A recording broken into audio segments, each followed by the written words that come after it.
To use Copilot for free on Visual Studio Code, open your Visual Studio Code editor and ensure you are on the latest version of Visual Studio Code. Click on the Copilot icon beside the search bar.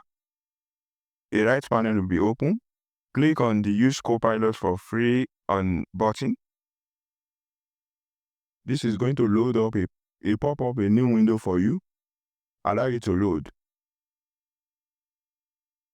As you can see, it's loading to verify our session. So once it loads up, you are going to sign in with your GitHub account. My GitHub account has been loaded. I already have an account signed in on GitHub on my machine.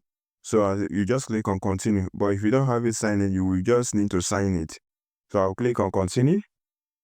Allow it to load.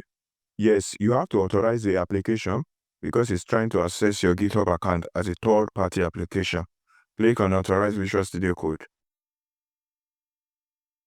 And that is it. You'll be redirected back to Visual Studio Code. As you can see on the button, is getting your Copilot ready.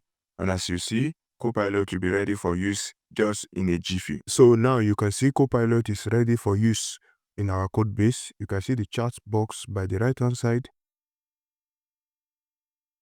So this is the landing page that was generated for us by Copilot.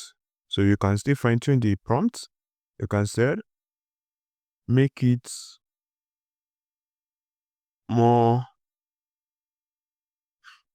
beautiful.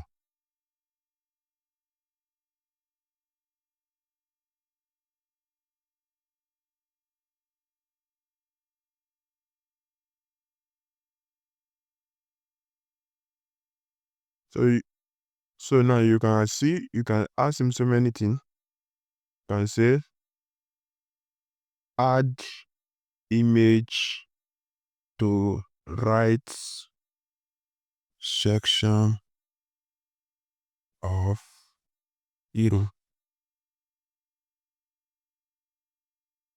So you can see it's generating our prompt.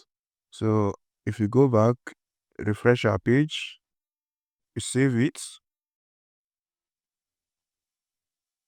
Yes, we want to make changes. You can also change the type of model you want to use.